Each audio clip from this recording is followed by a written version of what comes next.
Trước tiên xin gửi lời chào tới tất cả quý vị.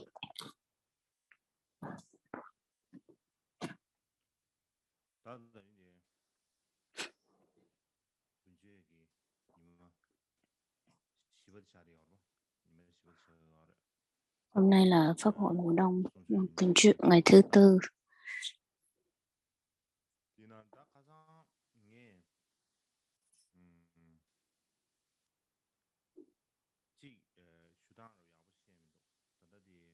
Hôm qua có một vài điểm thì chưa có được rõ ràng lắm.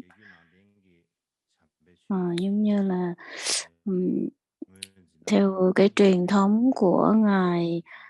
trong cái truyền thống của Trung Quốc và Tây Tạng thì những cái bộ luận của Ngài Di Lặc đã có một số chưa không có được rõ ràng và không có được tương đồng với nhau, không giống nhau, không có đồng nhất nhau. Và cả hai cái truyền thống này đều có những cái bộ luận chung, những cái bộ những cái bộ luận chung và những cái bộ luận riêng, và những cái bộ luận mà chung thì nó nhiều hơn. Và hôm qua thì đó là những cái bộ luận mà mình nhắc chung thôi. Có thể là hôm qua tôi đã nói rằng là Du Già Sư Địa Luận là một trong những bộ luận chung của hai truyền thống bên Tây Tạng, theo Tây Tạng và Trung Quốc, nhưng mà như đó là có sự nhầm lẫn, nên là không có được chính xác. Tại vì Du Già Sư Địa Luận thì theo Tây Tạng thì là ngài Tây Tạng thì là ngài vua trước, nhưng mà theo truyền thống của Trung Quốc thì là không phải là ngài vua trước.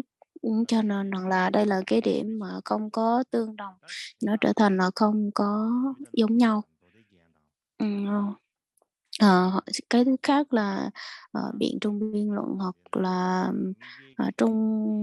trang nghiêm kinh, hoặc là chuyên nhi năm chiết, thì đây là những cái bộ luận chung. Và chung có nghĩa là cả hai truyền thống Tây Tạng và Trung Quốc đều chấp nhận đó là những bộ luận của ngài Di Lặc.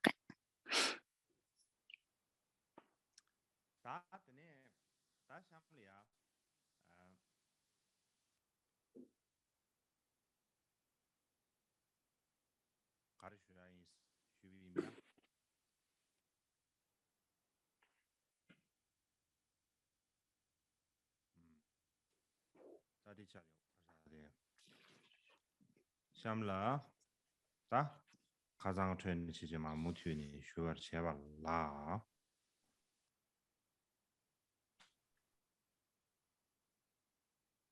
아야.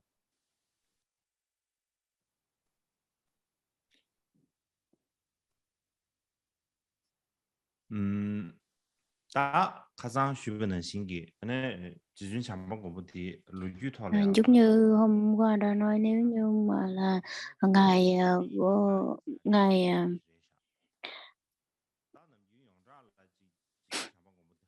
ngài ngài Di Lặc là một trong nếu mà nhân vật lịch sử thì đa số là tính là một vị ở trên cõi chư thiên, chứ không có tính là ở cõi người. Cho nên nếu như mà ngài ở cõi người thì rằng là hoặc là ngài vô trước, hoặc là ngài vô trước đã viết lại những cái lời dạy của ngài Di Lặc, mình có thể nói như vậy. Hoặc nếu không thì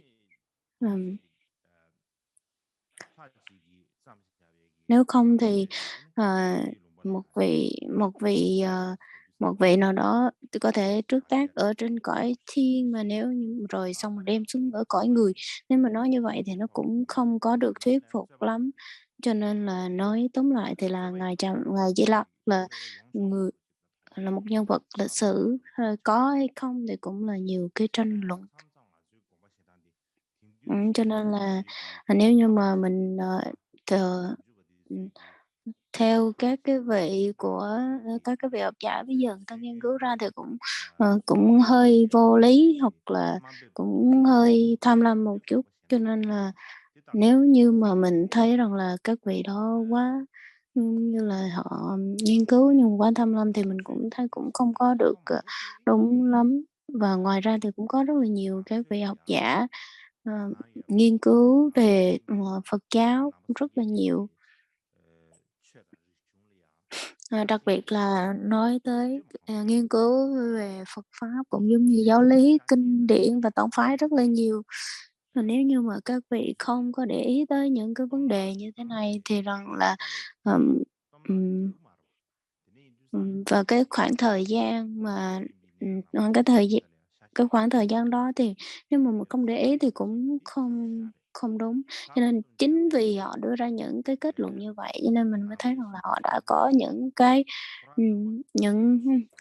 có cái sự nghiên cứu rất là rõ ràng, đặc biệt là những cái vị học giả thời của Nhật Bản và các vị đã có cái sự nghiên cứu rất là kỹ càng. Ngoài ra thì cũng có chư Tăng, họ nghiên cứu cũng rất là kỹ, cho nên là qua đó mình thấy rằng là cái giáo lý của đạo Phật một mặt cũng là, được truyền bá rất là rộng rãi, một mặt cũng được bảo hộ rất là rộng rãi, rất là tốt từ những cái người, những cái vị học giả và những người vị nghiên cứu như thế này. Cho nên là nếu mà mình thấy là một vài người mà mình nhìn với cái định kiến của cá nhân, mình thấy rằng là họ chưa có sự nghiên cứu kỹ mà họ đưa ra những kết luận như vậy thì cũng cũng rất là tội cho họ. Và, ờ, hiện tại thì, một mặt thì họ cũng, theo cái, khoa học bây giờ, một mặt là khoa học tự nhiên, xã hội tự nhiên nó phát triển rất là mạnh, cho nên là họ chỉ nghiên cứu những cái ở bên ngoài không thôi. Đấy, cho nên là nếu như mà các cái vị nghiên cứu về Phật pháp như thế này, họ không có đưa ra một cái kết luận nào giống như các cái vị khoa học hoặc nghiên cứu ở ngoài đời này, chẳng hạn như người ta phải có một cái gì đó đưa ra chính xác, nó phải là một cái vật chất bên ngoài, ngoài vật chất ấy. Ừm, thì mình rất là khó để tin. Cho nên rằng là, các vị này, cũng không có nói rằng là, các vị hồi xưa đã nói như vậy, đã nói như vậy đâu, nhưng mà họ bỏ công sức và họ bỏ cái sự hiểu biết của mình ra, dùng cái trí tuệ của mình để mà nghiên cứu, rồi sau đó họ mới đưa ra những cái kết luận. Đặc biệt thì mình thấy đây là một trong những cái, điểm mấu chốt mà làm có lợi ích cho Phật giáo, cũng góp phần là xây dựng Phật pháp, truyền bá và, truyền thừa Phật pháp rất là nhiều. Cho nên là mình nhìn những cái vị này, với một cái cách nhìn khách quan thì nó rất là tốt. Đặc biệt là, từ, cái góc nhìn của Phật giáo thì mình thấy rất là nhiều người, ờ, phí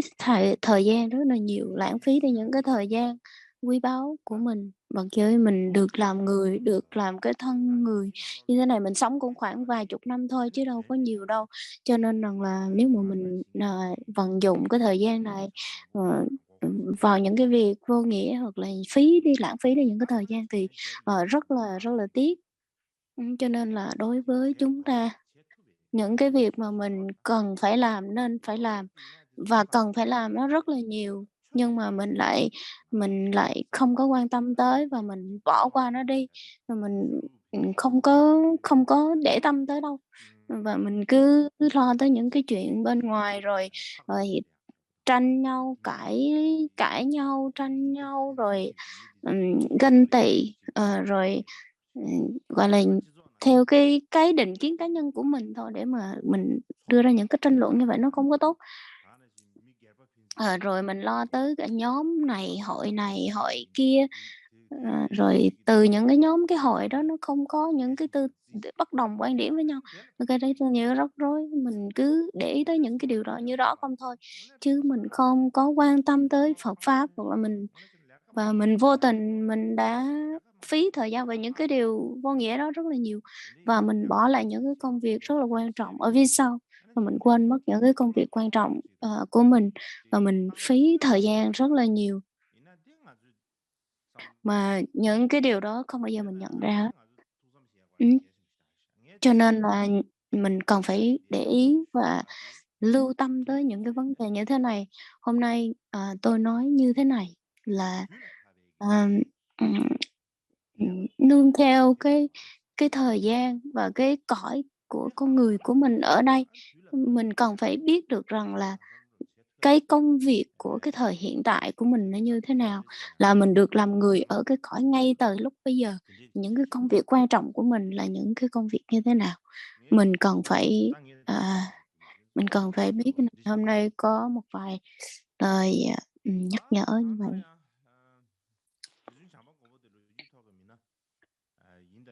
Ờ, và Ngài, Di Lặc là một nhân vật lịch sử có thật hay không cũng có rất là nhiều, điều, ờ, tranh luận. Và cái giá hai cái vị mà hệ thống lại tư tưởng của Duy Thức Tông, hoặc là truyền bá cái tư tưởng Duy Thức Tông, hai vị chính đó là ai? Đó là một vị là hai ngài Vô Trước và Thế Thân. Ngài Vô Trước tiếng Phạn gọi là Asanka, ngài sinh ra, tại phía Bắc Ấn Độ, Burusapura, ở cái vùng Burusapura. Và trước tiên thì ngài theo cái, truyền thống của Nguyên Thủy. Ờ, theo theo những cái bản dịch của ngài Nghĩa Tịnh á, thì, ban đầu ngài Vô Trước theo tư tưởng tư tưởng của căn bản nhất thiết của Bộ. Nhưng mà so với ngài, Huyền Trang thì lại khác. Theo cái bản của ngài Huyền Trang, cái bản Du Ký của ngài Huyền Trang thì là theo cái phái, ừm, theo Đại Thừa. Vậy và đặc biệt là ngài Di Lặc nói rằng là, ừm, trong bộ luận của ngài Di Lặc thì nói về rằng đây là một vị đạo sư, đại thừa và, nghiêng về tánh không. Cho nên là qua đó thì mình thấy rằng là có cái sự tranh luận là không biết là đúng hay là sai. Cho nên qua những cái lời dịch của ngài Huyền Trang thì mới thấy rằng là ngài Di Lặc, ngài Vô Trước mới nương ngài Di Lặc làm thầy. Đấy, cho nên là qua đây thì mình thấy là, cũng có thêm một cái nghi ngờ là ngài Di Lặc là một nhân vật, có thật, một nhân vật lịch sử, gọi là người hay có phải là người hay không? Và ngài, Vô Trước viết được những cái bộ luận là chẳng hạn như là A Tỳ Đạt Ma Tập Luận, Hiển Dương Thánh Giáo Luận và Nhiếp Đại Thừa Luận. Và trong đó thì có một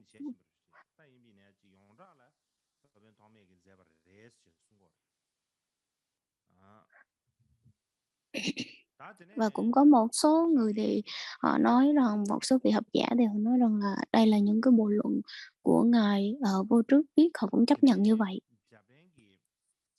Và trong đó có một vị học giả người Nhật, một vị, học giả người Japan, người Nhật. Ờm,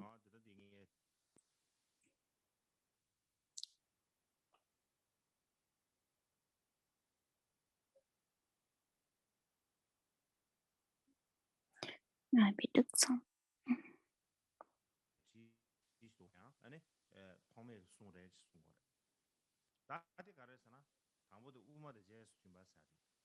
Và có một vị học giả người Nhật thì, các vị này cũng ghi thêm hai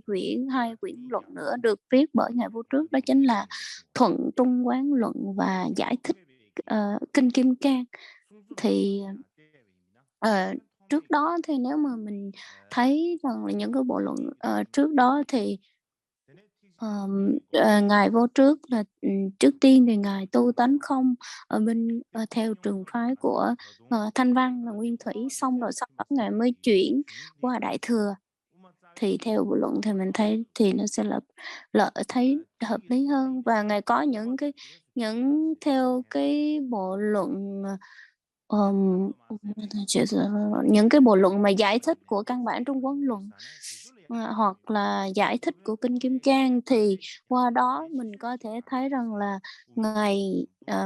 Ngài Vô Trước là một trong những người, gọi là, thực hành về Đại Thừa, tánh không của Đại Thừa, thực hành về tánh không cực kỳ mạnh.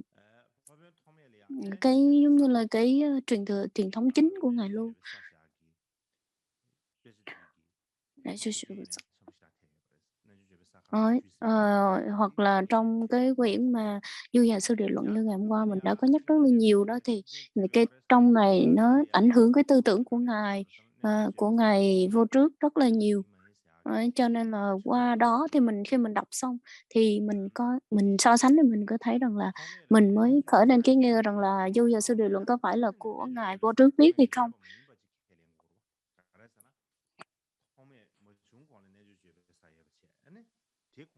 Cho nên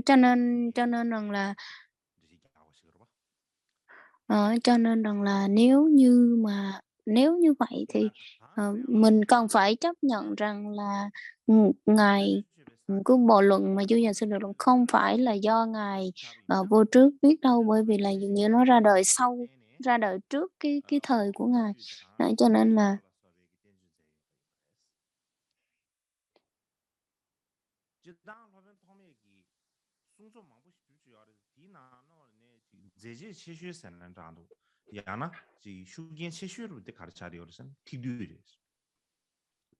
và trong những cái bộ luận thì Ngài có viết thêm là bộ luận là Nhiếp Đại Thừa Luận, và trong Nhiếp Đại Thừa Luận và Hiển Dương Thánh Giáo Luận thì Nhiếp Đại Thừa Luận á, trong Nhiếp Đại Thừa Luận á, thì trong Nhiếp Đại Thừa Luận á, thì trong những cái gì mà không có được rõ ràng ở trong, Du Già Sư Địa Luận thì dường như là được, tóm gọn trong Nhiếp Đại Thừa Luận. Cho nên chính vì vậy mà Nhiếp Đại Thừa Luận là một trong những bộ luận trở thành bộ luận quan trọng. Cho nên là Ngài Vô Trước, ờ, ờ, tiếp tiếp nối cái truyền thống của tư tưởng truyền thống của Ngài Vô Trước thì là Ngài Thế Thân, mới tiếp theo và, gọi là, tiếp bước và, gọi là, phát triển và truyền bá rộng ra.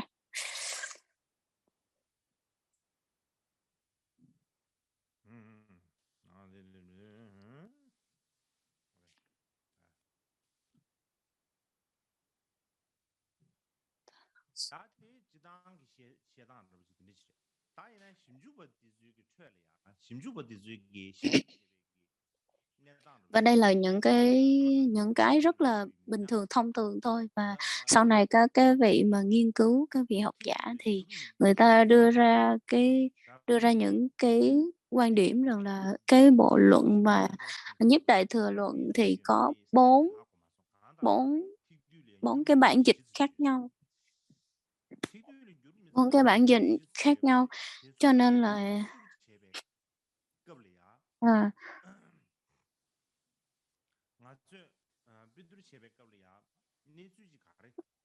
và khi mà người ta so sánh thì người ta thấy rằng là, nếu như mà,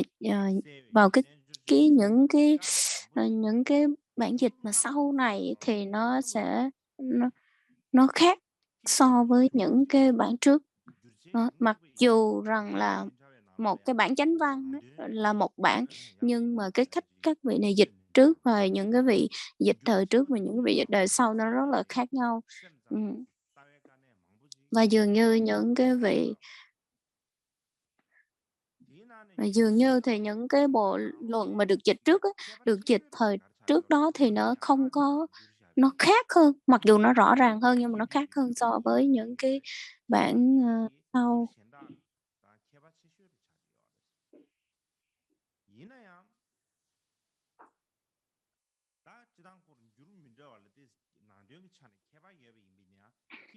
Và mặc dù bên trong cái nội dung nó có sự khác nhau, nhưng mà nhìn chung về cái bản dịch của Nhiếp Đại Thừa Luận thì mình có cái kết luận rằng là gọi là, cái nội dung tổng quan, cái thứ tự ở trong Nhiếp Đại Thừa Luận thì nó rất là rộng và bao hàm rất là nhiều.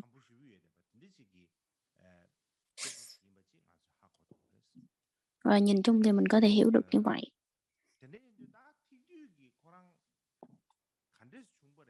Và Nhiếp Đại Thừa Luận, không phải, Nhiếp Đại Thừa Luận, cái ý nghĩa chung và cái nội dung chính của Nhiếp Đại Thừa Luận nó là cái gì?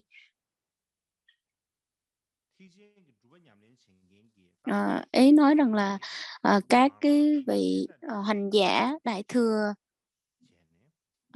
Thừa họ theo cái tư tưởng của, Đại Thừa và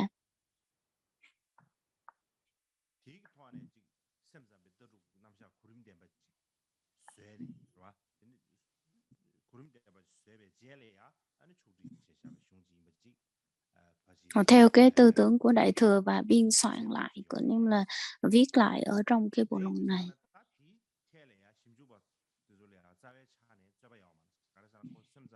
Và sau này thì cũng không có ai, gọi là, tranh luận về cái nội dung cũng giống như theo cái thứ tự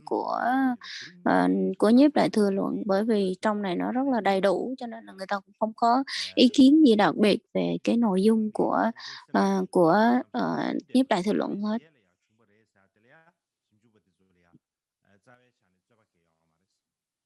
Và dường như cũng không có cái học giả nào ý kiến gì hết. Ờ, nhưng nhưng mà cái,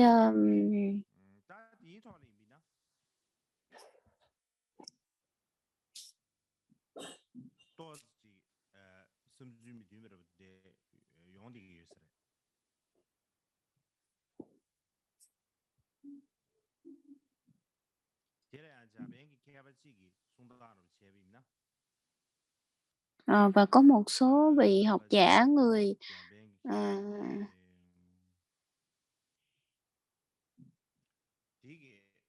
học giả người Nhật,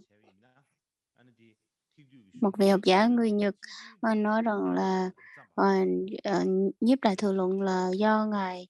Vô Trước, một mình Ngài Vô Trước viết thôi. Còn có một số khác thì họ lại nói rằng là,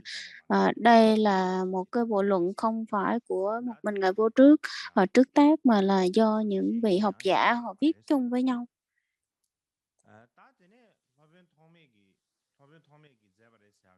Và nếu như mà nói rằng, mặt khác thì Ngài Vô Trước còn viết những bộ luận khác, đó chính là, ờm, Hiển Dương Thánh Giáo Luận. Quyển này thì chưa được dịch ra tiếng, Tây Tạng, nhưng mà có trong tiếng tiếng Hán rồi.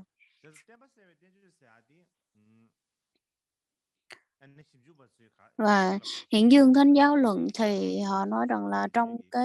ờm, các cái vị, nghiên cứu học giả thì họ mới nói rằng là đây trong cái quyển này thì mang cái nội dung rằng là họ chỉnh sửa và soạn tác hoặc là biên soạn lại những cái giai tầng của thiền định. Và, A Tỳ Đạt Ma Tập Luận thì rằng là, ừm, chủ yếu là nói về, tất cả các cái pháp, các cái pháp á, tất cả các pháp và các cái ngôn từ, định nghĩa, thuật ngữ của, được nhắc ở trong, Chu Già Sư Đề Luận, thì A Tỳ Đạt Ma Tập Luận lại mở rộng ra và, giải thích rộng ra.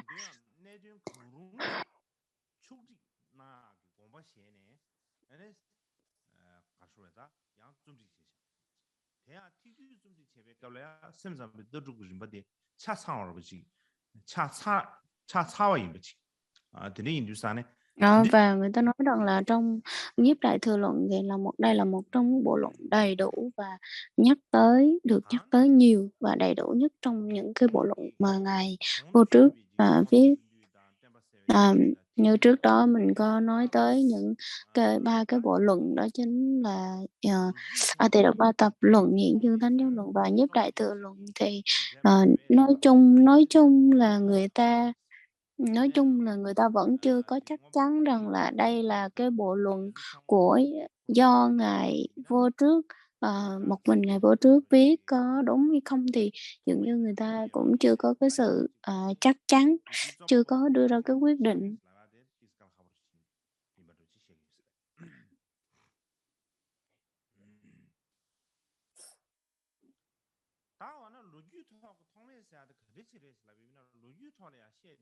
Và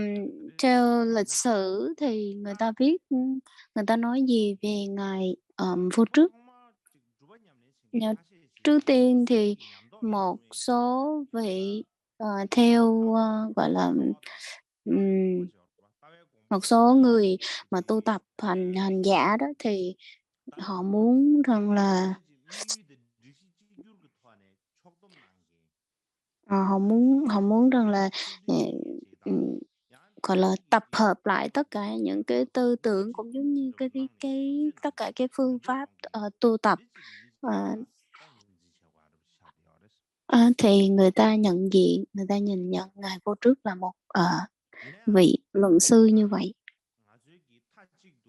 Nhưng mà đối với chúng ta, mình cũng không thể mình cũng về về ba cái bộ luận là A Tỳ Độc Ba Tập luận, Hiển Nhất Cánh Đế luận và Nhiếp Đại Từ luận này, nếu mà nói rằng là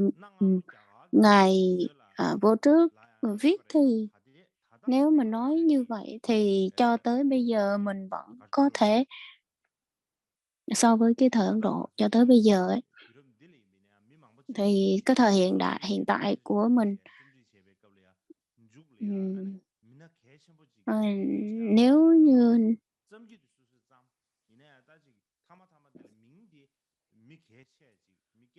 ờ, nhưng mà nếu mà ta so với thời hiện tại thì thì mình cũng không có việc là mình viết nhưng mà mình ghi tên của người khác. Nhưng mà cái thời xưa thì đôi lúc nó cũng có nó cũng có thể xảy ra cái tình trạng như vậy, cho nên rằng là, cái đối với vài trăm năm trước thì có thể hồi đó cũng có những người hiểu đính các cái văn bản đó. Ừm, ừm, rất là nhiều người hiểu đính, nó có thể xảy ra khi những người đó họ hiểu đính, họ đọc lại thì họ sẽ có những cái cách viết lại khác nhau, hoặc là những cái người mà phân tích hoặc là, ừm, phân tích hoặc là, chỉnh sửa cái nội dung á, thì mình vẫn thấy là mình vẫn có thể chấp nhận rằng là họ vẫn có thể chỉnh sửa cái gì ở trong đấy.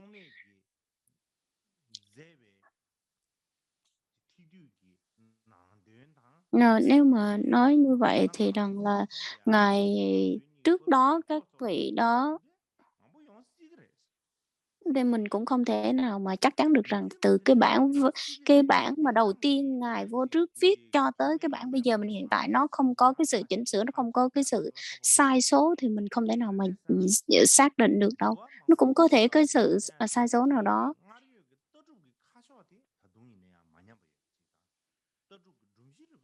Ờ, nhưng mà nhìn chung thì có thể là nó đã giữ được cái nội dung chính và cái cái hình dáng chính, cái nội dung chính của cái bộ luận.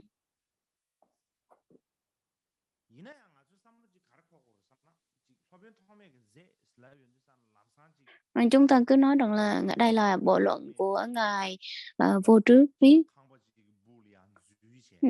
cho nên là mình cứ nghĩ rằng là ở trước ngài ngài vô trước là ờ, một người một người có thật, và đi đi vào trong phòng rồi sẽ cầm một cái viết, viết xong những cái trước tác xong những bộ luận đó rồi đưa thẳng cho tay của mình. Mình đừng có nghĩ như vậy, mình đừng bao giờ nghĩ như vậy hết, bởi vì rằng là đối với chúng ta bây giờ mà những cái quyển bộ luận mà Nhiếp Đại Thừa luận mà mình có thể xem được, mình sẽ thấy đó, thì đâu phải là cái bộ luận đó đâu phải là Ngài viết xong rồi Ngài đưa thẳng trực tiếp cho mình thấy đâu, không phải. Mà qua bao nhiêu trăm năm, bao nhiêu thế kỷ rồi, nó đã trải qua những cái sự dịch, dịch thuật rồi chỉnh sửa rồi, gọi là, hiệu đính rồi xem lại nội dung này kia, nó đã thay đổi rất là nhiều trong đó rồi. Cho nên rằng là, à, ừm, cho nên rằng là bây giờ mình đang đọc cái quyển Nhiếp Đại Thừa Luận, đây là cái bộ luận do Ngài Vô Trước trứ tác, có đúng không? Mình không thể nào chắc chắn được, mình không thể nào chắc chắn được. Bởi vì nó đã trải qua rất là nhiều cái sự chỉnh sửa, hiệu đính, dịch thuật này kia, cho nên là mình không thể nói 100% đó là do Ngài Vô Trước viết. Nhưng mà nói không phải, không phải hoàn toàn không phải Ngài trước tác thì cũng không đúng. Cho nên là qua đó thì mình có thấy rằng là, 1, 200, vài trăm năm trước hoặc là nhiều trăm năm trước, nhiều thế kỷ trước, các vị này đã trước tác những cái bộ luận như thế, nhưng các vị đã trước tác những cái bộ luận như vậy và đã có cái sự gia trì, cũng so cái sự cảm nhận và, thọ dụng, cảm thọ rất là nhiều, được nhận sự gia trì rất là nhiều từ các ngài, rồi qua đó các vị học giả, các vị biên soạn rồi, hiệu đính này kia mới, viết lại. Và một mặt thì được, những cái vị mà truyền thừa họ bảo vệ những cái bộ luận như vậy, thì mình thấy đó là cũng là một cái, điều.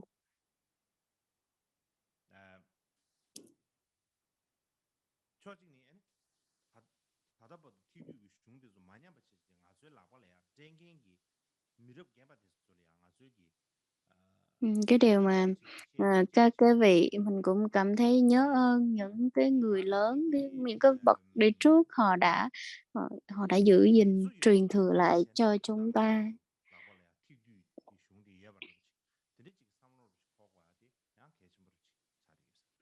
Hôm nay mình nhớ ơn rằng là các vị đã để lại những cái kho tàng này cho chúng ta. Tiếp theo đó chính là Ngài Thế Thân.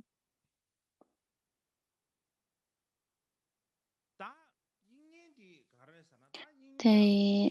Ngài Thế Thân ở Vasubandhu, ờ, thì ban đầu Ngài cũng giống như là Ngài Vô Trước. Ban đầu thì Ngài ở, cái, phái Nhất Thiết Cửu Bộ, nhưng mà ờ sau đó thì Ngài rất là tài giỏi, cái sự tài giỏi của Ngài, trí tuệ của Ngài nó ảnh hưởng và nổi tiếng cả toàn cái vùng của Ấn Độ luôn. Cho nên là, sau được cái sự ảnh hưởng của Ngài, của anh trai mình, của Ngài Vô Trước, cho nên rằng là Ngài đã, ừm, Ngài đã, gọi là, thể hiện cái tài năng của mình và biên soạn lại những cái bộ luận ở Đại Thừa. Và Ngài Ngài nói về Ngài Thế Thân thì ở đây cái tiểu sử của Ngài mình không có nói nhiều, mình hoàn toàn không có nói nhiều ở đây, tại vì dường như các vị cũng biết rất là rõ rồi. Giống như hôm qua đã nhắc về khoảng vào thời thế kỷ thứ 19, thì những cái vị học giả nghiên cứu về Phật giáo,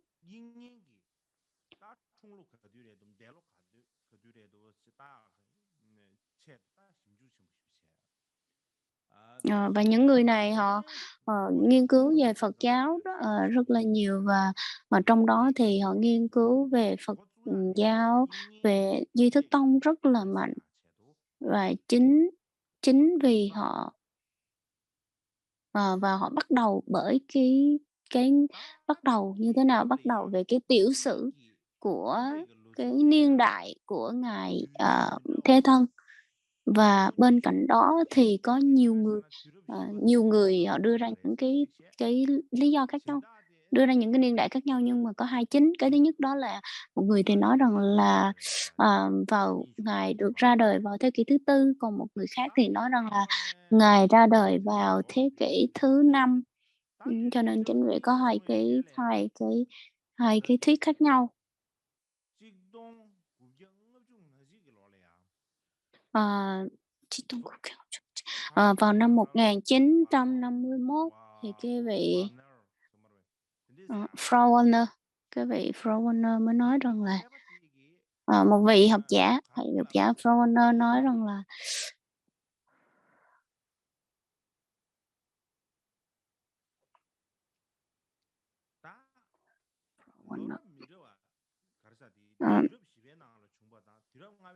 nói rằng là hai cái thuyết khác nhau, nói rằng là ngài sinh ra vào ngày thứ tư, vào thế kỷ thứ tư, và ngài sinh ra vào thế kỷ thứ năm. Thì chính về cái sự ờ, ờ, thì rằng là có hai thuyết nói rằng là ngài ra đời vào thế kỷ thứ tư và ngài ra đời vào thế kỷ thứ năm, thì có hai vị thế thân khác nhau, và có cả hai vị này luôn, hai vị thế thân riêng biệt. Và đây chúng ta không có nói rằng là vị nào như nào, nhưng mà ý nói rằng là ở đây có hai người dường như là nổi tiếng. Ừm, mà một một người, và người thứ tư, người sinh vào thế kỷ thứ tư, đó chính là em của ngài vô trước. Ờ,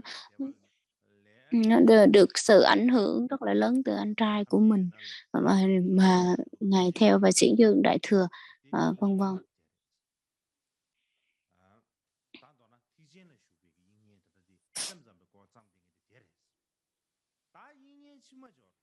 Và cái vị ra đời sau là vị ra đời vào thế kỷ thứ năm á, thì là cái người mà viết ra cái bộ A Tỳ Đạt Ma, A Tỳ Đạt Ma Câu Xá Luận á.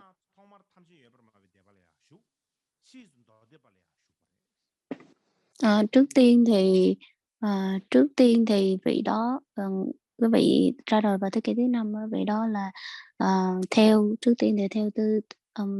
căn bản nhất thiết hữu bộ, và sau đó thì chuyển qua kinh lượng bộ thôi thế bà.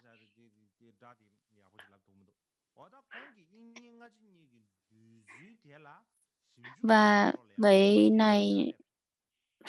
khi mà vị này đưa ra những cái kết luận như thế này thì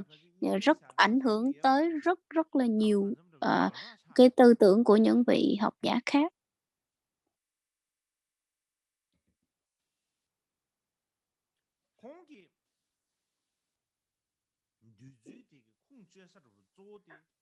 Và cái nguồn gốc, hoặc là cái nguồn tài liệu chính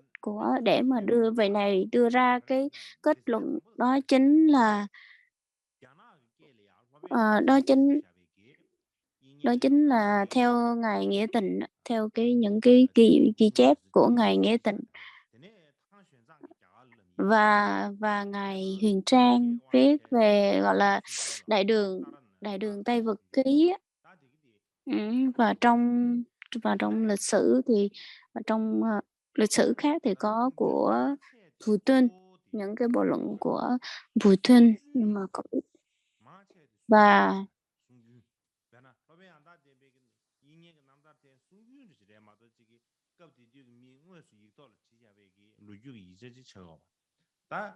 và dường như là được truyền miệng thôi, chứ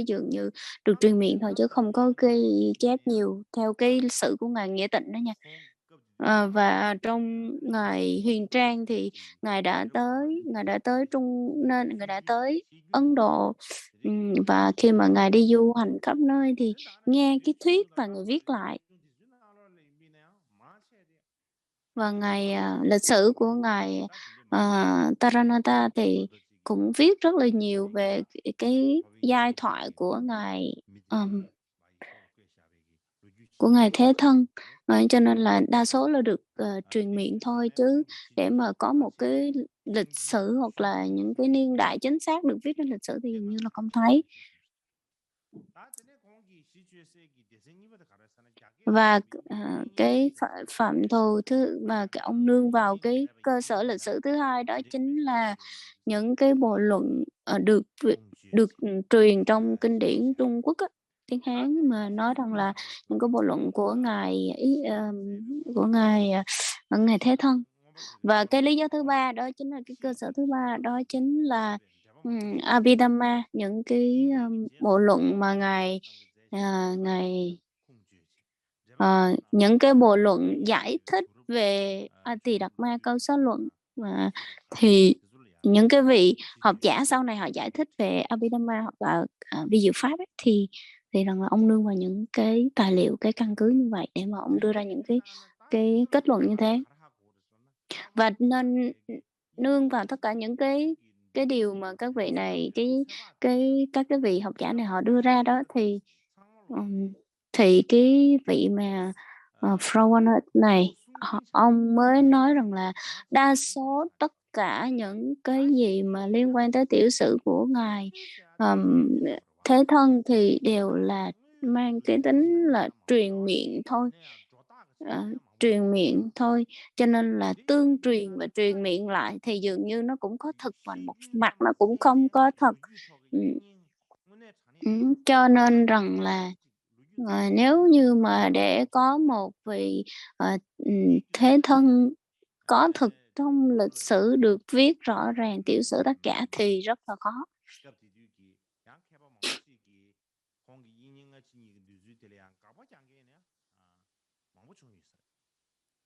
Và lúc đó thì dường như cũng có rất là nhiều người họ bác bỏ về những cái lý thuyết, cái giả thuyết như thế này. Mà cái vị học giả người Nhật Bản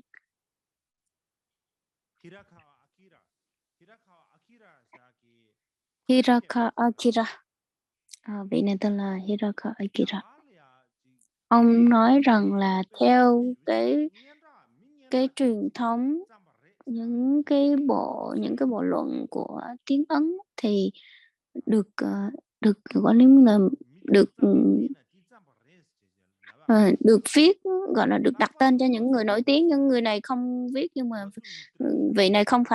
phải vì nổi tiếng để viết, nhưng mà người ta đặt cho ông này viết rất là nhiều. Chứ ví dụ như là đối với ngài Thế Thân thì hồi xưa cũng đó, ngài không có viết những cái bộ luận như thế này, nhưng có thể người ta đã viết, như người ta đã ghi tên của ngài vô, chẳng hạn như chữ Vasubandhu là tên của ngài Thế Thân là Vasubandhu, thì bên cạnh đó là cái chữ Vasu có nghĩa là chữ thiên á, chữ thần á, cho nên là người ta rất là thích cái từ đó. Cho nên rằng là nếu mà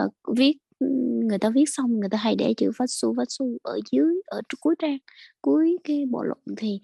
đôi lúc nó cũng sẽ bị sai những cái vấn đề như thế này. Mặt khác thì những cái vị hành giả du già họ rất là xem trọng cái bộ luận của ngài, họ có rất xem trọng ngài Thế Thân, cho nên rằng là đôi lúc các vị này họ viết những cái bộ luận đó ra và họ ghi rằng là Thế Thân viết là tên của ngài Thế Thân ở trước. Thì mình cũng có nói theo một số cái truyền miệng, cái truyền thuyết của người Tây Tạng, thì họ nói rằng là chẳng hạn như ngày Guru Rinpoche, ngày Liên Hoa Xanh, ngài không có đi tất cả các nơi, nhưng mà bây giờ mặc dù mình đi đâu, ở cái nơi nào có người Tây Tạng thì ở nơi đó có những cái câu chuyện rất là huyền bí về ngài Guru Rinpoche, cho nên rằng là mặc dù ngài không có tới đó nhưng mà người ta vẫn truyền thuyết như vậy. Mặc dù mặc dù thời gọi là lúc bấy giờ thì ngài có quyền hoặc là có thể được phép đi tất cả các nơi, là có thể đi tất cả các nơi, nhưng mà để mà nói rằng là ngài đi hay không mình cũng đâu có biết. Trong khi đó ngài ở Tây Tạng chỉ có 18 tháng thôi, 18 tháng thôi, cho nên là để nói trong cái thời gian 18 tháng đó ngài đã đi tất cả các nơi ở Tây Tạng, và ở đó thì mình cũng rất là khó tin. Hoặc là mặc dù ngài có thần thông, ngài có thể đi tùm lum, nhưng mà để mà nói rằng là thực tế mà ngài đi như vậy thì mình cũng rất là khó tin. Cho nên là qua đó mình thấy được cái câu chuyện của người Tây Tạng, ta rằng là thì mình cũng có thể suy nghĩ và mình có thể phỏng đoán được với cái thời đại lúc bây giờ của Ấn Độ. Vì lúc đó ngài rất là nổi tiếng, cho nên là khi mà người ta cũng quá thần tượng ngài, hoặc là người ta muốn ghi tên ngài vô, thì mình cũng đâu có thể nào mà nói là không có thể được. Và những cái vị mà hành giả du già này là những cái vị mà, gọi là, tu thiền, cho nên là người ta rất là quan trọng giữa cái vị đạo sư của mình và cái vị bổn tôn, họ rất là coi trọng, họ rất là, gọi là, một lòng sùng bái, tin tưởng, cho nên là họ ghi vào làm gì họ có thể ghi tên vào, mình cũng đâu có thể nào mình cấm đoán họ. Và đó là cái lòng tin rất là mãnh liệt của họ. Mình đâu có thể nói rằng là, họ không có thể dùng hoặc là không được dùng tên của các ngài đâu, nên mình cũng khó nói. Cho nên là cho nên là qua đó thì mình thấy theo cái truyền thuyết của người, Trung Quốc á, thì họ rất là quan trọng cái việc là truyền miệng nó như thế nào, cho nên rằng là, ờm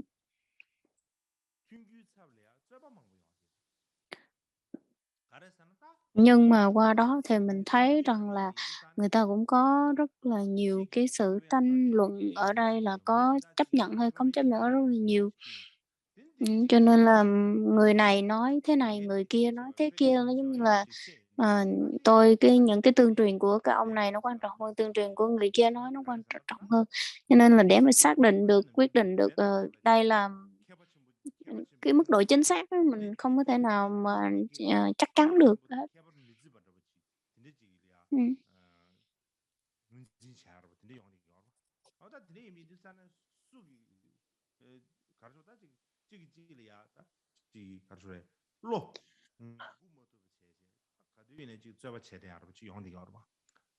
Cho nên là nghe theo lịch sử thì mình thấy nó cũng một phần tin và một phần, cũng không có chính xác. Nó nói tóm lại thì, theo ờ, cái,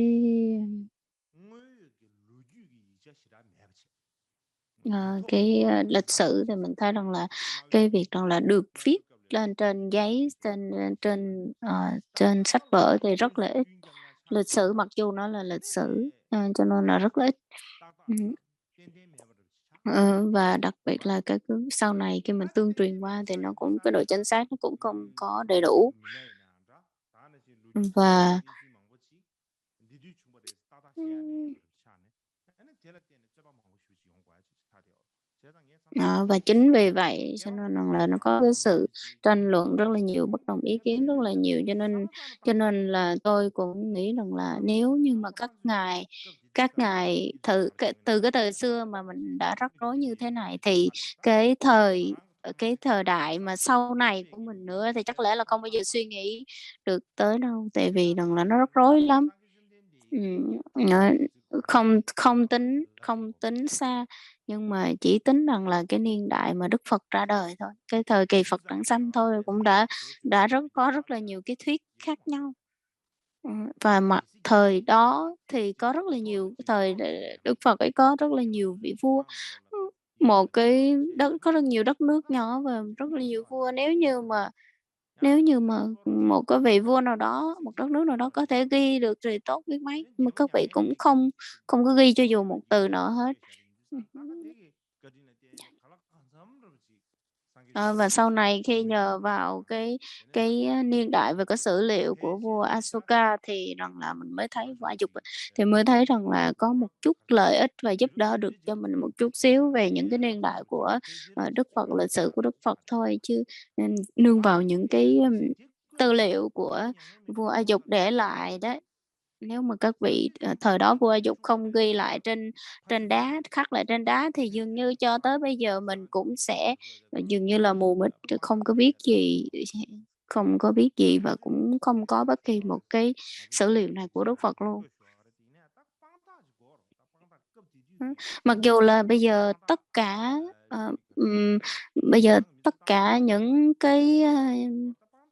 bây giờ tất cả những cái thứ tiếng đều có dịch lại, nhưng mà mình bắt buộc phải có một cái chứng cứ gốc để mà mình, so so sánh. Cho nên thời đại bây giờ mà không có chứng cứ là không thể nào thuyết phục được người khác. Cho nên rằng là, à, thời vua A Dục đã có công rất là lớn đối với chúng ta. Cho nên là, cho nên tất cả những cái gì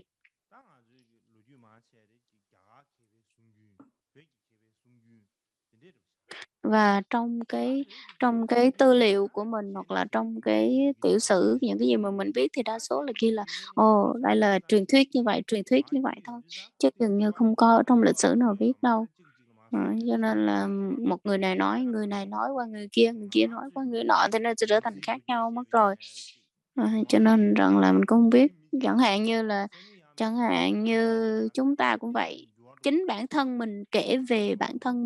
mình kể về bản thân mình cho người khác đi, hôm nay mình nói thế này rồi ngày mai mình nói với người khác, cho nên là mỗi ngày mình nói với một người khác nhau, thì mình nói về một cái điều khác nhau, cho nên là nó đã sai lệch một chút xíu nào đó rồi. Và mình tính thì nó qua đời này, từ đời này qua đời khác và nó trải qua thời gian và thế kỷ đã lâu như vậy thì nó sẽ sai lệch đi rất là nhiều, nên những cái chuyện có thành không, rồi chuyện không thành nó có, nó cái chuyện rất là bình thường. Và, và những cái câu chuyện mà mình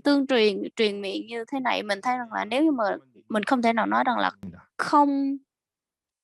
không có trong lịch sử cũng không đúng, mà có hết 100% trong lịch sử cũng không đúng. Chúng ta nghĩ về Lào.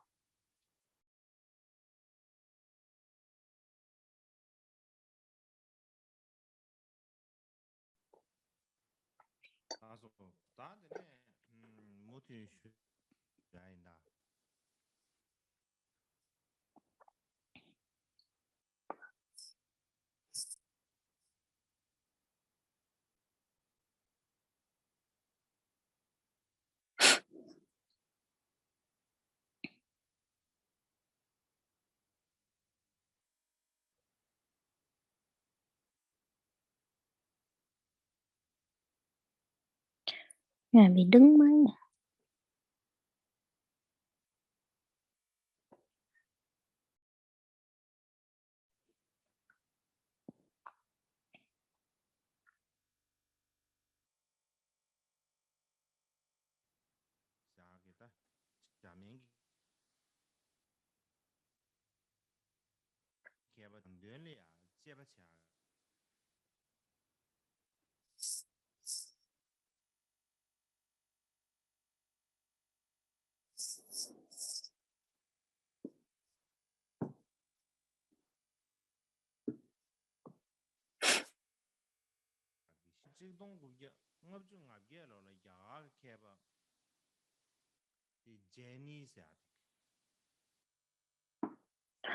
Và, cái ý là để rằng là bây giờ một cái phương pháp giống như có những người họ nghiên cứu về một cái phương pháp mới, những cái nghiên cứu mới về ờ, Ngài Thế Thân á.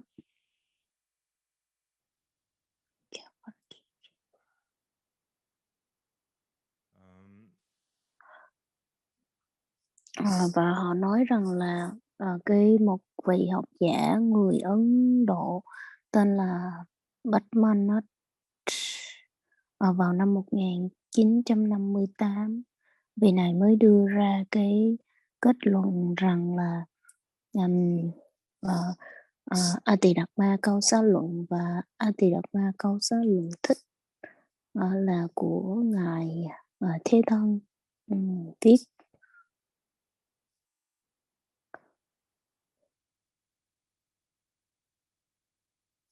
Abhidhammakosha và Abhidhammadippa, không phải luận thích mà Atidatma Câu Xá Luận Luận Đăng. Ngài bị, rớt mạng rồi.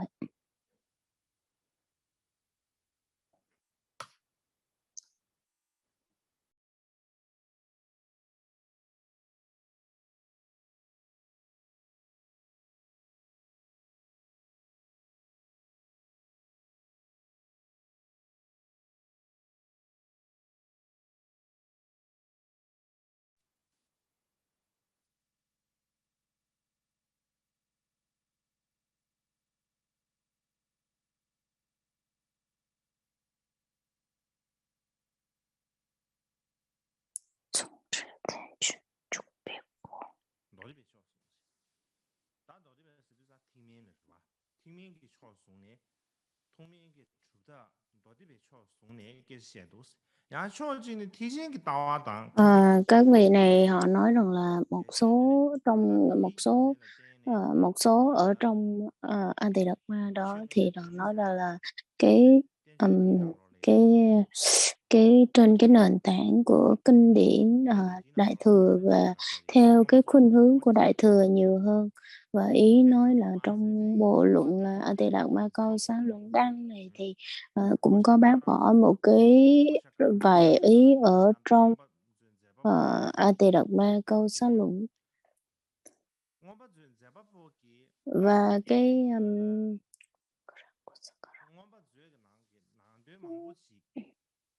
và trong Antidatma Câu Xá Luận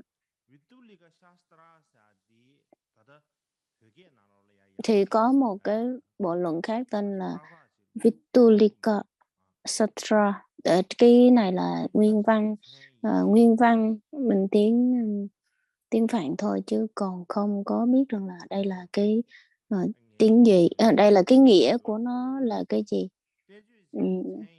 Đây là cái tên của một người hoặc là tên của một bộ luận thì ở đây cũng không có biết chắc chắn.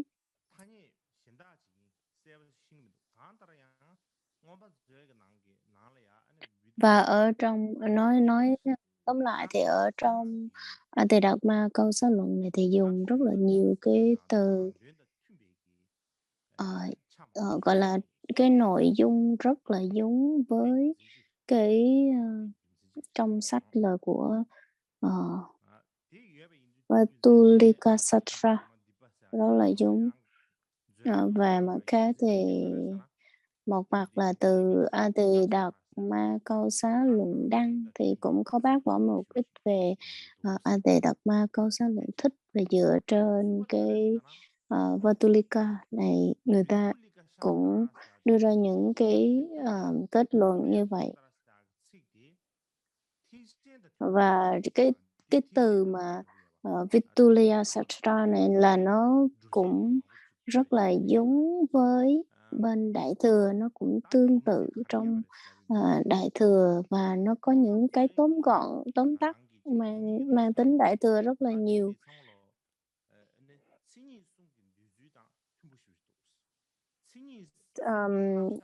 Tam tánh luận nói về ba cái bản tánh của ba pháp dường như rất là giống về cái cách mà người ta tóm tắt lại, và cái đại ý, cái nội dung về bản chất của ba pháp đó đều rất là giống nhau, cho nên là nó mang cái thiên hướng của Đại thừa nhiều hơn. Giống như nãy nhắc tới cái vị Frauener thì vị này thì nãy mình có nói rằng là nếu nãy có nhắc tới trước là những cái người mà cái vị Thế Thân mà viết cái bộ luận là Antidatma Câu Xá Luận là lúc đó vị này chưa có vị này theo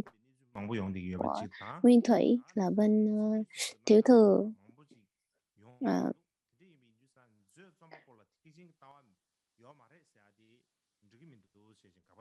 Và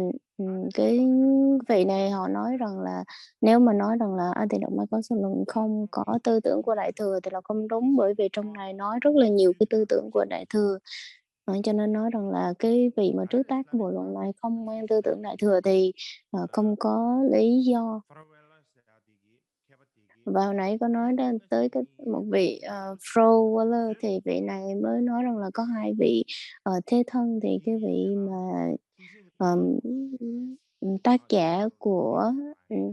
cái vị tác giả của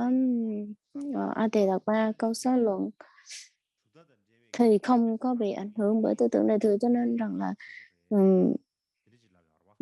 và ông này ông nói rằng là đây là một người khác nhau, cho nên rằng là một người viết về Antidatma Câu Xá Luận và một người viết về Du Già Sư Địa Luận là hai người khác nhau, hai vị Thế Thân khác nhau. Và năm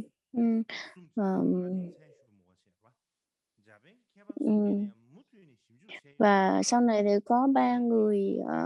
học giả của Nhật Bản họ mới đưa ra những cái kết luận khác nhau. Họ ủng hộ cái tư tưởng của ông này.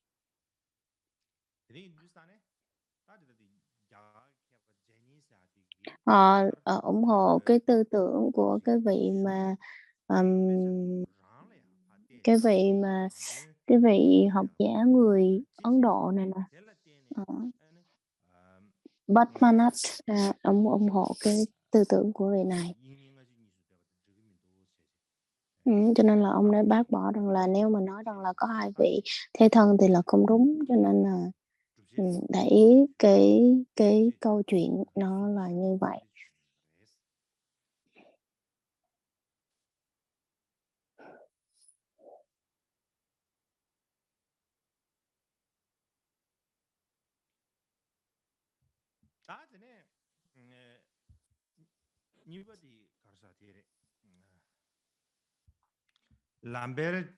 Lambert Smith Một vị tên là Lambert Smith Smithhouse Smithhausen năm 1967. Vị này có đưa ra hai cái tiêu chí để mà làm nhau mình có thể lấy những cái cơ sở nguồn gốc nào để mà mình tin vào như thế nào là một vị thế thân, và vị thế thân cái tư tưởng của vị này như thế nào,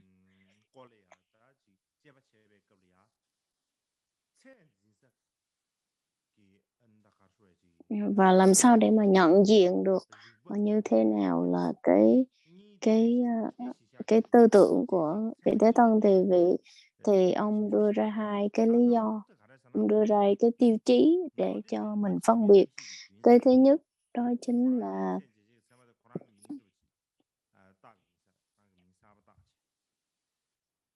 ông đưa ra một cái lý do đó chính là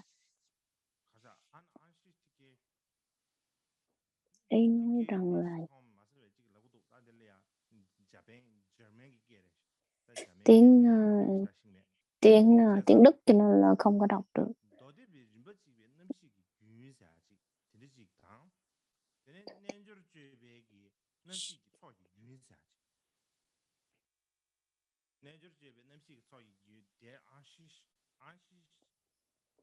Là ý nói rằng là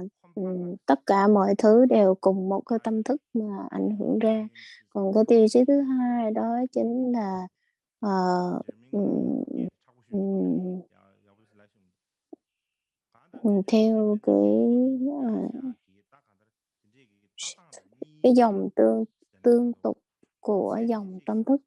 cho nên là hai cái này thì cũng không hiểu rõ lắm nên không có dịch ra những cái từ này dễ hiểu hơn. Và nói tóm lại thì rằng là cái vị này họ nói rằng là nói tóm tóm cái gọn lại cho dễ hiểu, đó chính là cái tư tưởng của kinh lượng bộ, cái nói về cái tâm thức và theo tư tưởng của kinh lượng bộ. Còn cái thứ hai đó chính là nói về cái tâm thức mà theo cái tư tưởng của Duy Thức Tông, và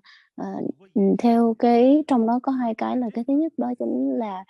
ý thức. Ý thức là cái thức thứ sáu là ý thức, và thức thứ bảy là mạt na thức. Nên theo cái dòng tương tục của hai cái thức này mà ý thức nó phát sanh, cho nên là nói rằng là theo hai cái lý do, hai cái lý luận này, để mà họ đưa ra hai cái lý do này, theo hai cái lý do này mà để mà phân tích ra thì phải nương theo Đại thừa Nhị Thập Tụng và Đại thừa Duy Thức Nhị Thập Tụng và Đại thừa Duy Thức Tam Thập Tụng mà kết luận ra, thì mới hiểu rõ được cái quan điểm ở trong hai cái trường phái này nó như thế nào. Và thành nghiệp luận hoặc là Nhị Thập Tụng hoặc Tam Thập Tụng, là trong ba cái bộ luận này, ý nói rằng là cái ý thức, dường như là cái ý thức nó được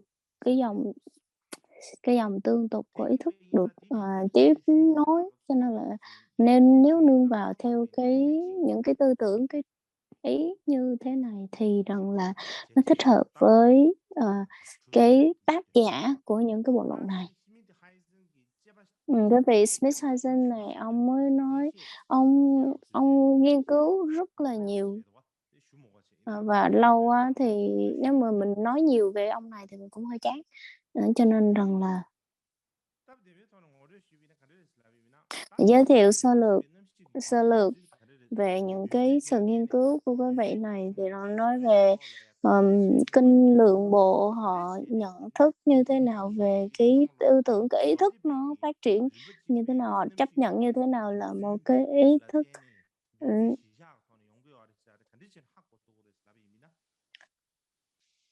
thì làm sao để mà mình lấy cái cơ sở và cái căn bản nào để mà mình nói rằng là theo cái dòng tương tục của ý thức của theo tư tưởng của kinh lượng bộ thì trong cái bộ luận tên là ờ, ờ, thành nghiệp luận thì nói rằng là chấp nhận là rằng là a la gia thức, cái lớp thứ 8 a la gia thức, và trong nhị thập tụng, ý chí thức nhị thập tụng thì nói rằng là um,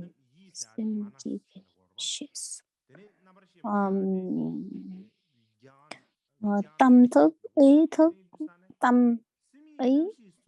ờ, và tâm thức là ba cái này là đồng nghĩa với nhau. Và nương vào đây, đây là một trong những cái từ rất là đặc biệt ở trong duy thức tông, dùng dùng là Vijnana Parakita. Và trong cái từ này nè, cái từ này ở trong nhị thập tụng đều nói rất là rõ và dùng rất là nhiều, và trong tam thập tụng thì dùng là Pach, Manas là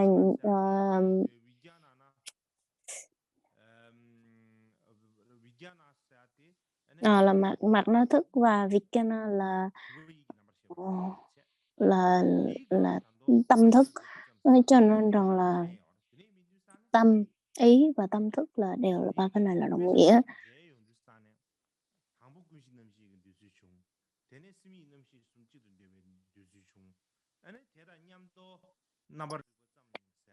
Và cho nên là nói rằng là ba cái tư tưởng này, trong cái ba bộ luận là nghiệp thành nghiệp luận và nhị tâm tụng và tam thập tụng đều đưa ra ba cái ý rằng là để chấp nhận a lại gia thức, và theo từng bước theo thứ tự là chấp nhận a lại gia thức, xong rồi nói ba cái tâm ý và tâm tâm thức đều là đồng nghĩa, và cái cách họ dùng từ như thế nào để cho nó tương hợp với nhau thì thấy rất là đúng. Cho nên qua đó mình thấy được rằng là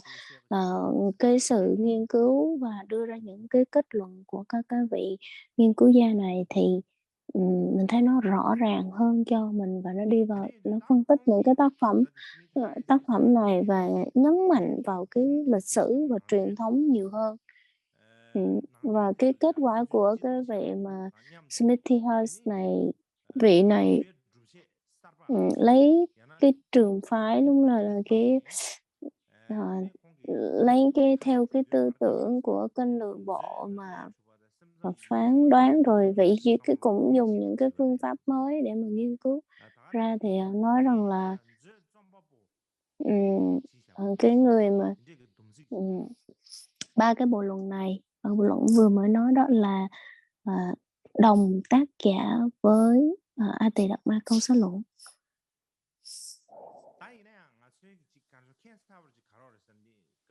Những cái điều mà mình cần phải biết đó chính là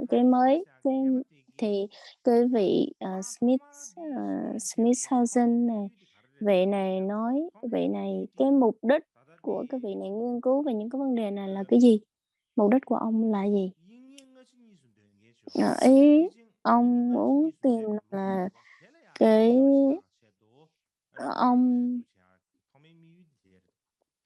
ông chấp nhận có cái rằng là ông chấp ông chấp nhận rằng là có hai vị thế thân, cho nên vì như vậy ông mới đi nghiên cứu. Nhưng mà sau khi nghiên cứu hoài thì ông mới ra cái kết luận là nếu mà để chấp nhận hai vị này là khác nhau thì là không được, cho nên là phải chấp nhận là đây là một vị.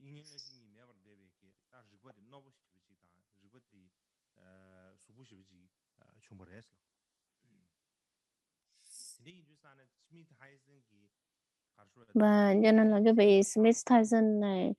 cái cách mà ông nghiên cứu nó là một cái nghiên cứu mới, và cái kết quả mới ông đưa ra, cái nghiên cứu mới ông đưa ra thì nó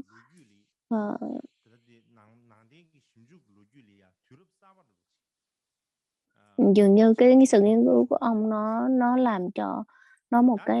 cái gì đó rất là mới mẻ so với cái cho người hiện đại của mình, để mà nghiên cứu và cũng tìm hiểu những cái sử liệu như thế này. Nhưng mà ông cũng không có nương theo cái việc rằng là theo truyền thống và truyền thuyết người ta truyền như thế nào, mà ông chỉ nghiên cứu thẳng vào các cái bộ luận này, và nội dung các bộ luận họ dùng từ như thế nào, cái nội dung của cái bộ luận nó đưa ra những cái ý như thế nào, cho nên ông chỉ nghiên cứu bằng những cái đó thôi, chứ ông không theo cái truyền thuyết hoặc là cũng không có truyền miệng. Cho nên là thời nay các cái vị mà nghiên cứu ờ, các vị cũng hay dùng rằng cái phương pháp này là không có theo bất kỳ một cái truyền thuyết nào, mà chỉ đi thẳng vào kinh điển và những cái nội dung ở trong các cái bộ kinh luận trong Thánh điển luôn, để mà nghiên cứu. Ừ. Lúc đó thì chúng ta sẽ có những cái câu hỏi như thế nào, đó chính là cái vị Smith hồi sinh này, ừ, những cái bộ luận như là nghiệp thành nghiệp luận, hay là nhị thập tụng hay tam thập tụng, đây là những ông nương theo cái gọi là nương theo, ông thấy rằng là cái tư tưởng nó rất là giống với tư tưởng của kênh lượng bộ, mà chấp nhận cái ý thức nó như thế nào, cái dòng tương tục của ý thức nó như thế nào. Cho nên là trước đó thì nếu mà để hiểu được cái ý này thì mình phải hiểu rằng là thế nào là kinh lượng bộ, cái tông phái của kinh lượng bộ như thế nào, và cái tư tưởng của kinh lượng bộ như thế nào, mình cần phải tìm hiểu này. Và đây là một cái câu hỏi lớn mà chúng ta cần phải tìm hiểu. Cho nên là khi mà hỏi thì câu trả lời đó chính là câu trả lời thì ai là người trả lời tốt nhất, thì có một vị học giả người Nhật, ông tên là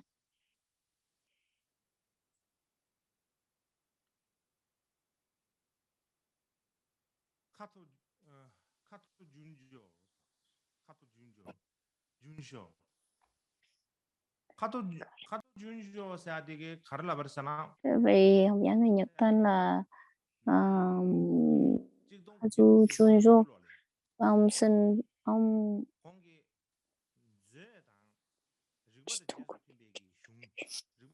năm năm 1989 thì có một bộ luận tên là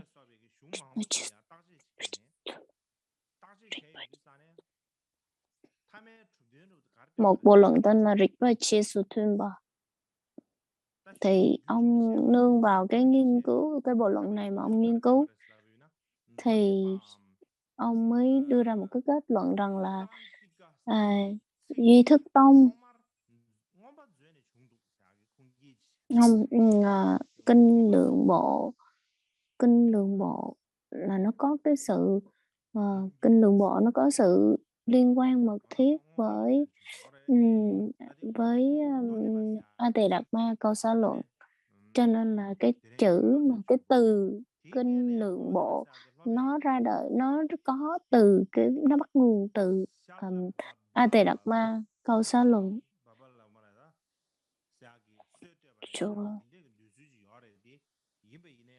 Cũng có một số người nói rằng là cái bộ luận là cái người mà Salababa, cái chữ này cũng không có rành lắm. Nói tóm lại là cái chữ mà kinh lượng bộ này thì bắt nguồn từ A Tỳ Độc Ma Câu Xá Luận. Cái nghiên cứu của ông này đưa ra là như vậy. Nó chỉ là không.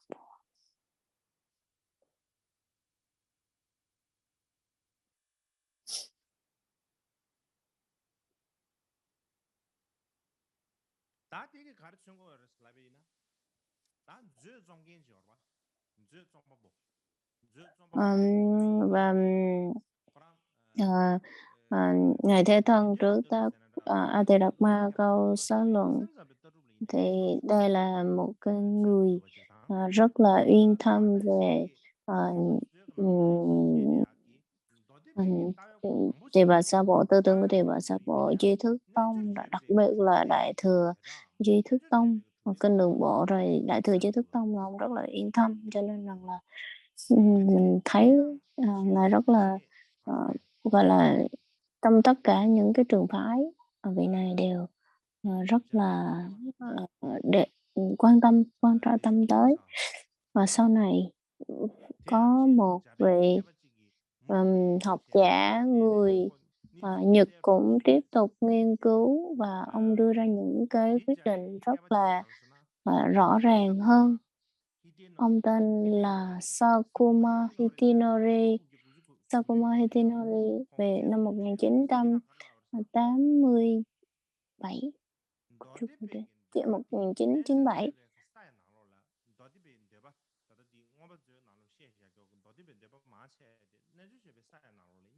Và ông nói rằng là dường như là những cái tư tưởng của kinh Lượng Bộ được nhắc ở trong A Tỳ Đạt Ma Câu Xá Luận thì đều được có hết ở trong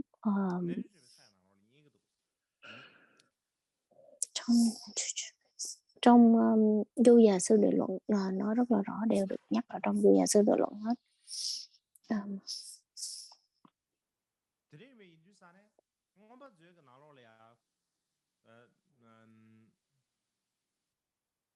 Cho nên chúng ta thấy là trong A Tỳ Đạt Ma Câu Xá Luận thì nói rất là nhiều về kinh Lượng Bộ, tư tưởng của kinh Lượng Bộ. Cho nên nó nói rằng là ngài Thế Thân nương theo cái tư tưởng của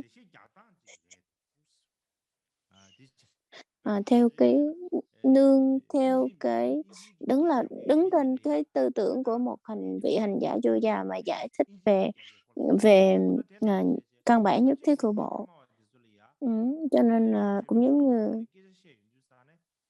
giống như mình là người nước ngoài, mình đâu có thể nói được, mình là người Tây Tạng, mình đâu có thể nói được, mình nói là mình người nước ngoài đâu, nó rất là không có hợp lý. Cho nên nếu như mà mình đứng vào, nên nếu như vậy thì nói rằng là vị này không có hợp lý về cái tư tưởng, thì làm sao có thể mà đứng trên cái tư tưởng của của của người này mà nói rằng cái tư tưởng của người kia thì nó không có đúng, bởi vì cái tư tưởng nó khác nhau mà. Cho nên rằng là ngài ở trên cái tư tưởng của các cái vị hành giả du già mà giải thích về nhất thiết của bộ thì nó rất là phiến diện.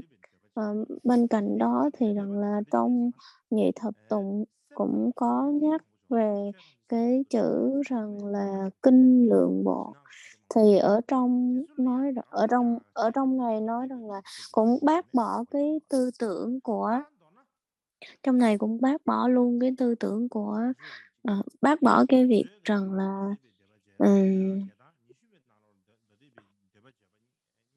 đoạn này con không kịp.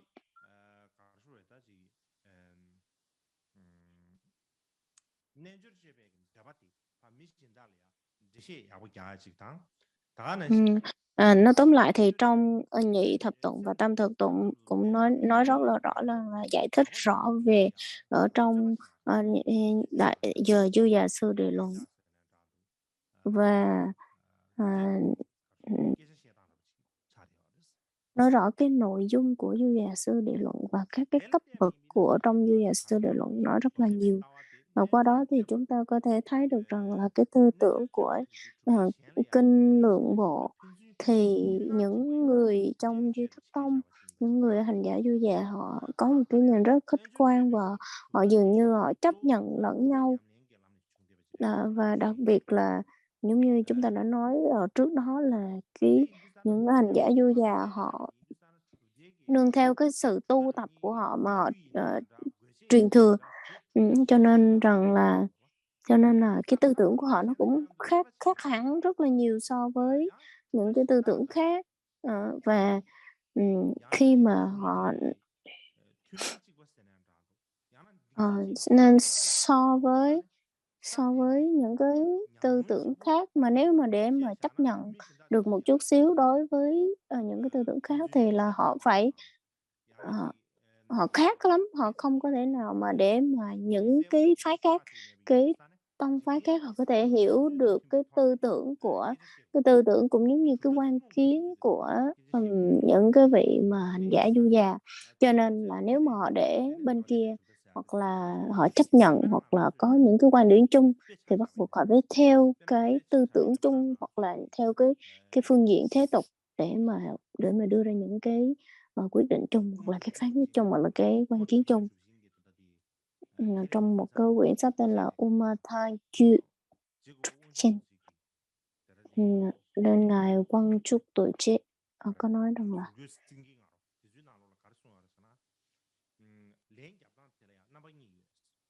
Ngài nói rằng là cái cách trả lời thì có 2 cách trả lời. Cái thứ nhất đó chính là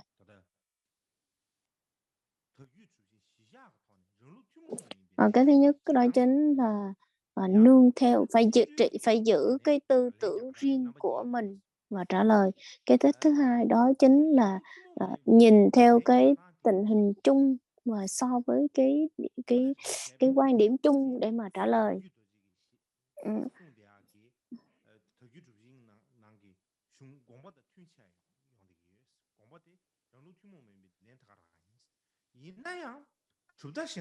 cho nên là ngài Mikitoche cũng có nói rằng là, nếu như mà theo cái tư tưởng của bản thân mình, cái quan điểm của chính mình ấy, của chính cái tông phái của mình để mà trả lời đó à, thì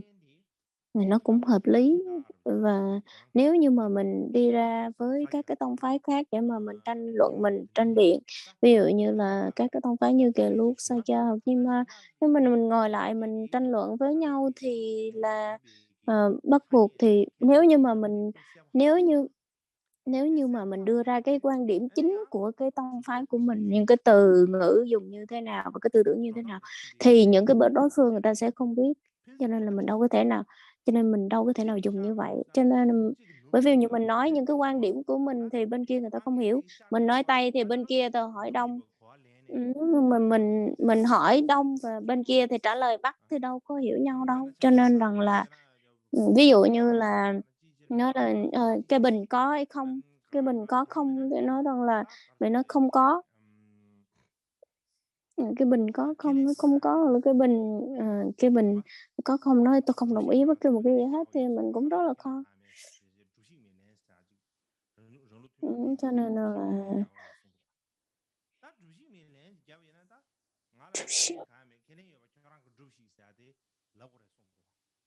đó, cho nên rằng là nếu mà để những cái tư tưởng khác nhau để mà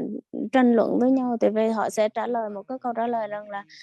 "Tôi không chấp nhận những cái tư tưởng như vậy, nếu mà có những tư tưởng như vậy thì ông phải trả lời như vậy đi, hoặc là ông đưa ra những cái lý lẽ đi." Cho nên là để mà nói chung với những cái tư tưởng, những cái ý kiến khác nhau thì mình sẽ phải nhìn chung và những cái chấp nhận chung, những cái lý lẽ chung để mà mình mới có thể nói thôi, chứ nếu như vậy thì mình sẽ không thể nào mà đưa ra một cái quyết định, chính xác được. Ừm. Cho nên là nếu mà, đối với đối với căn bản nhất thiết hữu bộ, tư tưởng của căn bản nhất thiết hữu bộ và tư tưởng của các vị hành giả出gia thì nó khác nhau rất là nhiều, bởi vì các vị tư tưởng căn bản nhất thiết hữu bộ thì họ chấp nhận tất cả các pháp đều là tất có, còn du già, các hành giả du già thì họ không chấp nhận như vậy, cho nên là cái tư tưởng dường như nó trái ngược với nhau rất là nhiều. Cho nên nếu như mà để bàn luận để mà đưa ra khác tông phái, khác quan kiến với nhau mà để đưa ra một cái kết luận giống nhau thì mình cần phải có những cái kết luận chung, xong rồi nương trên cái kết luận chung đó mà mình đi phân tích thì nó sẽ dễ hiểu hơn và nó sẽ đem lại lợi ích hơn.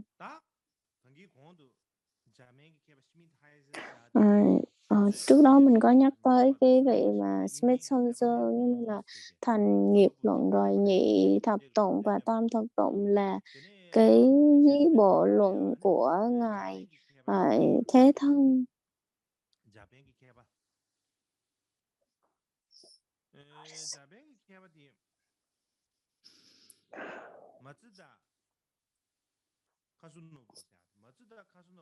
Matsuda Kazunobu, vị này nói như thế nào? Trước đó những cái vị mà cái vị Smith này, ông đưa ra 3 cái bộ luận đó, thì cái vị người Nhật ấy, cái vị học giả người Nhật mới đưa ra 2 cái bộ luận mới. Một đó chính là Namchi Kitwa và Tenjen Kitwa, giống như là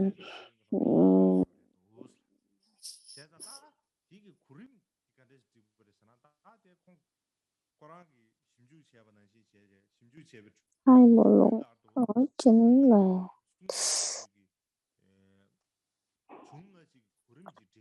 hai bộ luận, con không biết tiếng Việt đâu, là duyên khởi kinh thích và một bộ luận khác nữa. Và xong rồi ông mới đưa ra cái thứ tự là gì, hai bộ luận đó ra đời trước, xong rồi mới tới là thành nghiệp luận, rồi mới tới nhị thập tụng, rồi mới tam thập tụng. Ông nói như vậy. Mà nói tóm lại thì đây là những cái bộ luận của ngài Thế Thân viết ra, và những cái kết luận như thế này đa số là được các học giả thời nay người ta chấp nhận đây là một cái quan điểm rất là chính yếu và dường như là cái điểm rất là quan trọng.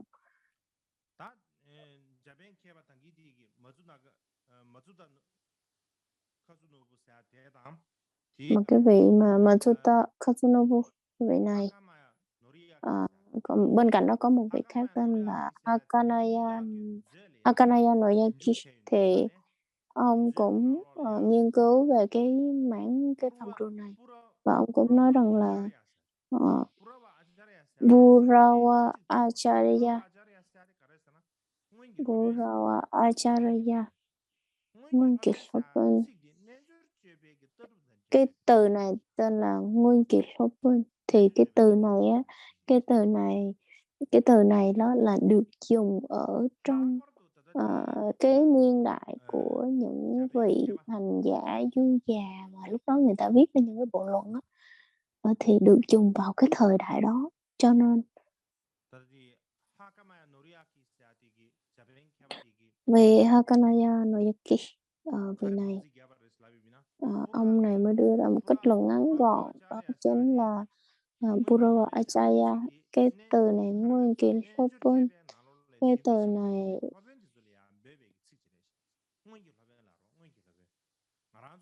những cái vị hành giả du già trực tiếp, vị hành giả du già mà cái vị lớn họ được dùng. Ôi, đoạn này con không hiểu rồi đâu. Ý nói rằng là cái từ này là được dùng để mà thể hiện cái sự tôn trọng, giống như cái dùng từ cái kính ngữ cho những cái vị trưởng lão mà hành giả du già cái thời bấy giờ.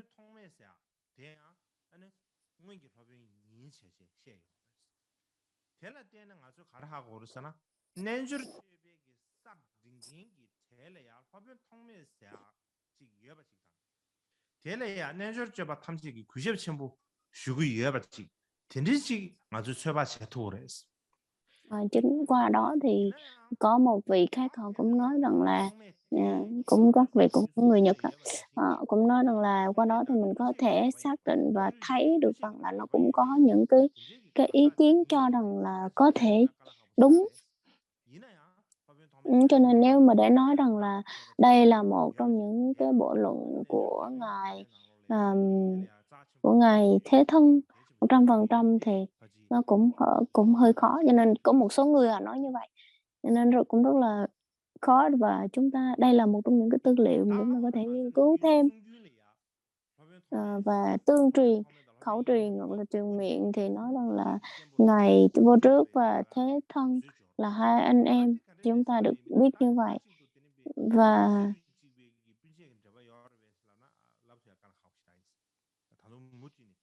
cho nên là mình có thể nói rằng đây là hai vị cùng cha cùng mẹ thôi hay không là mình cũng đâu có biết được đâu, là anh em ruột hay không mình cũng đâu có thể nào mà lấy cái lý do đâu. Hoặc là có thể người ta có cái sự liên hệ là thầy trò, nhưng mà vì quá thân thiết cho nên nó trở thành anh em này kia. Những cái nó gần gũi, cho nên là sự gần gũi đó nó lâu ngày nó cũng trở thành anh em. Nếu mà mình nói như vậy thì nó cũng sẽ có lý, nó cũng có lý. Chẳng hạn như là ba vị Bồ Tát, Chân Hòa và ba vị này đó, thì mình thấy là ba vị này là ba anh em. Nhưng hồi nhỏ thì tôi hiểu rằng là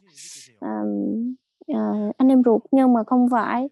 là vì các vị này có cái sự liên hệ mật thiết với nhau về Phật pháp, là dường coi như anh em ruột vậy đó, cho nên là ờ, ừ, họ rất là yêu thương nhau và cái tâm rất là gần gũi với nhau, cho nên là mình nói rằng là đây là ba ba anh em. Ừ.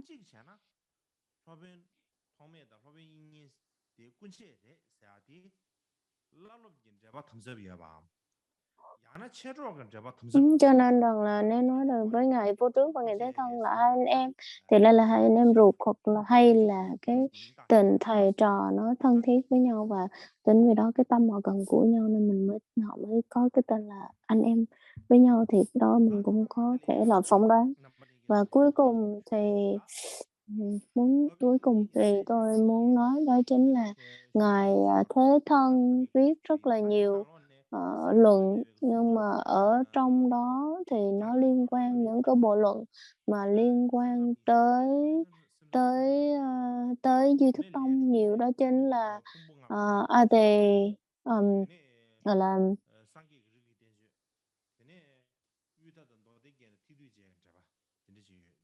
ờ, nhị thập tụng, tam thập tụng, thành nghiệp luận, rồi ngũ uẩn luận, rồi đại thừa bách pháp minh môn luận, rồi xiển dương thánh pháp luận, và biện trung biên luận thích, rồi kinh lượng kinh trang nghiêm kinh giải thích, rồi nhiếp đại thừa giải thích luận. Giống như nãy đã nói rằng là cái bộ mà nhiếp đại thừa luận thì có tới 4 cái bản dịch khác nhau. Nói tóm lại thì là nhị thập tụng và tam thập tụng thì các vị cũng biết rất là nhiều.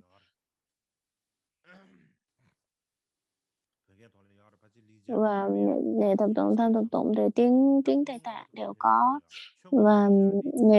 thanh nghiệp luận thì cũng có, và ngũ luận uẩn luận cũng có tiếng Tây Tạng luôn, và đại thừa bát pháp minh môn luận thì này đặc biệt ở trên bên tiếng Hán có rất là lâu. Và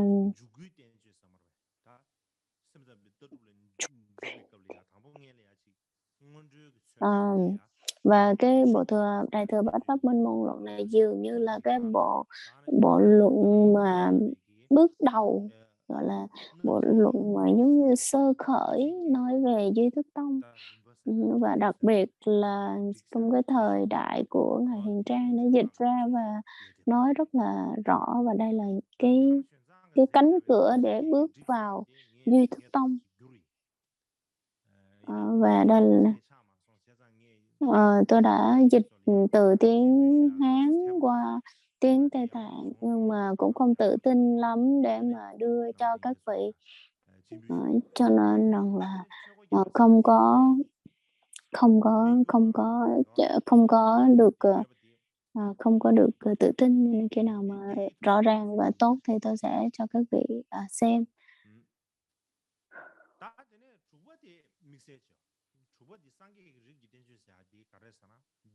Và Phật tánh luận. Phật tánh luận đây là một cái bộ luận nói về Bảo tánh luận cũng như Phật tánh luận. Cái tên nó khác nhau. Cái tên là Phật tánh luận nhưng mà cái nội dung giống như Bảo tánh luận, và dường như đó là cùng với cái bộ luận của Bảo tánh luận. Ừ. Nhưng mà cũng giờ cũng không có biết rằng là đây là ngài Thế Thần viết có đúng hay không, nhưng mà sau tương lai nếu mà mình nghiên cứu về Bảo tánh luận hoặc là giảng về Bảo tánh luận thì lúc đó mình có thể phân tích thêm cũng được. Ờ, Tiếp theo đó chính là hồi nãy mình có nói tới A Tỳ Đạt Ma, Cao Xá luận và những cái bộ luận của Duy Thức Tông. Thì hồi xưa ở ở ở ở hồi xưa ở bên Nhật á, người ta người ta học á, thì khoảng 8 năm đầu thì sẽ học về A Tỳ Đạt Ma Câu Xá luận. Sau đó thì mới đi vào 2 năm học Duy Thức Tông. Cho nên rằng là trước tiên thì cùng người ta rất là xem trọng về A Tỳ Đạt Ma Câu Xá luận. Và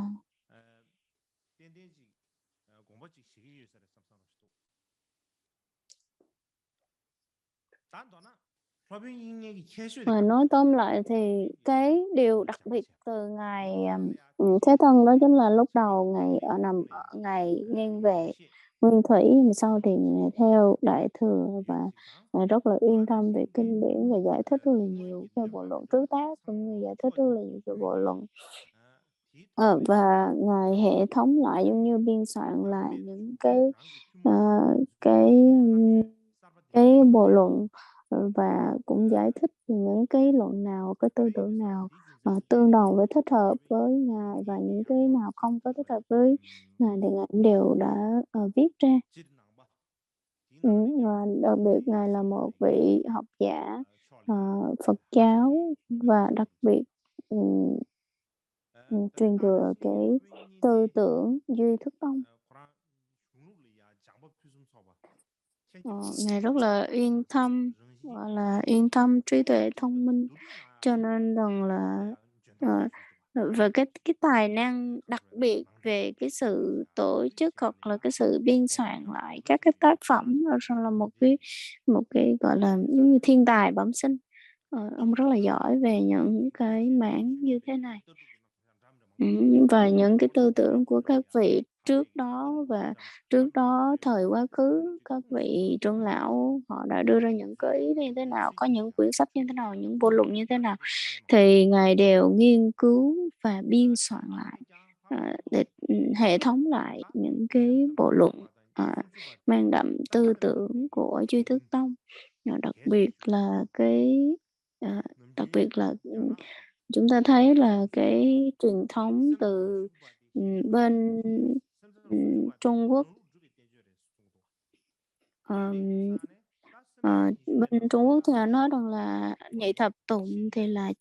chuyên gia để mà bác bỏ cái tư tưởng của ngoại đạo, còn tam thập tụng thì là thành lập và đưa ra những cái quan điểm của tự phái, là của duy thức. Cho nên rằng là cái bộ nhị thập tụng thì chuyên để bác bỏ ngoại đạo, còn bộ tam thập tụng là chuyên để mà đưa ra cái ý của tự phái, như là đưa ra cái quan điểm của Phật giáo, của tông phái của mình. Cho nên là nhị thập tụng và tam thập tụng đều có những cái bộ giải thích của chính bản thân, là giải thích cái bản chánh văn. Và trong tam thập tụng thì ngài mới nói rằng là xưa trước đó, so với mặc dù trong 30 chỉ có 30 khổ thôi, bao nhiêu khổ thơ thôi, nhưng mà nó tóm gọn và mang đầy đủ hết cái tư tưởng của Duy Thức Tông. Và trong này nó có rất là nhiều cái quan điểm cá nhân, mà đặc biệt không có giống với bất kỳ một cái tư tưởng nào khác. Cho nên là mặc dù Ngài không có viết về cái bộ giải thích luận của Tam Thập Tụng, nhưng mà sau này các cái vị học giả, học trò của Ngài đều rất là giỏi và viết về 10 cái bản luận giải khác nhau về duy thức Tam Thập Tụng. Cái này thì chúng ta có thể viết sau này sẽ học rõ hơn.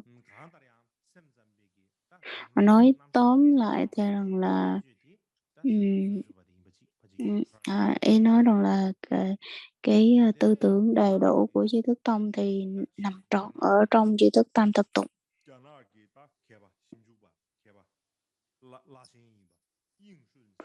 Và ngoài đó thì Yin Xuân một cái vị học giả gọi là vị trưởng lão người Trung Quốc mới nói tên là Yin Xuân, vì nói rằng là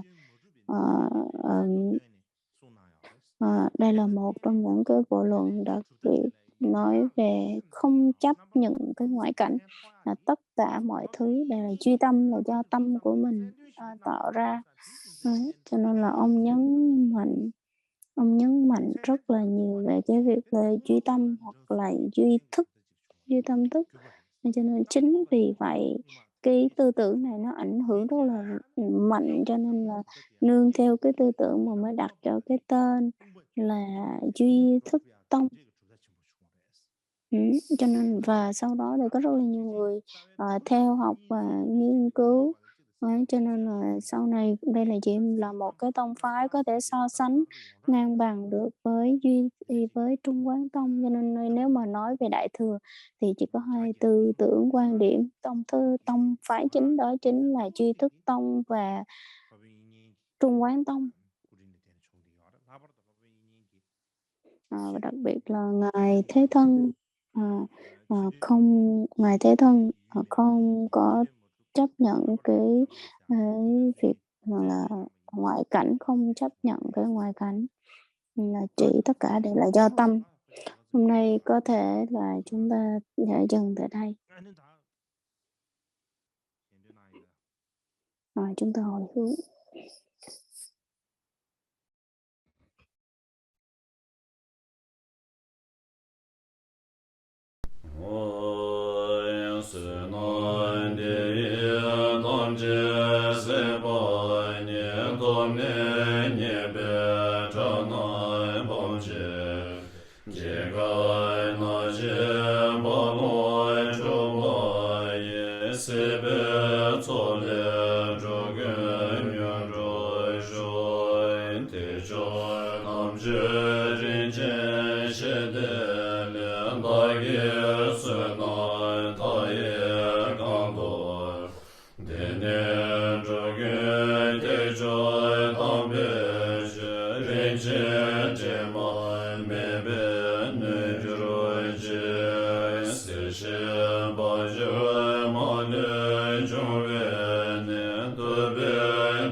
Jai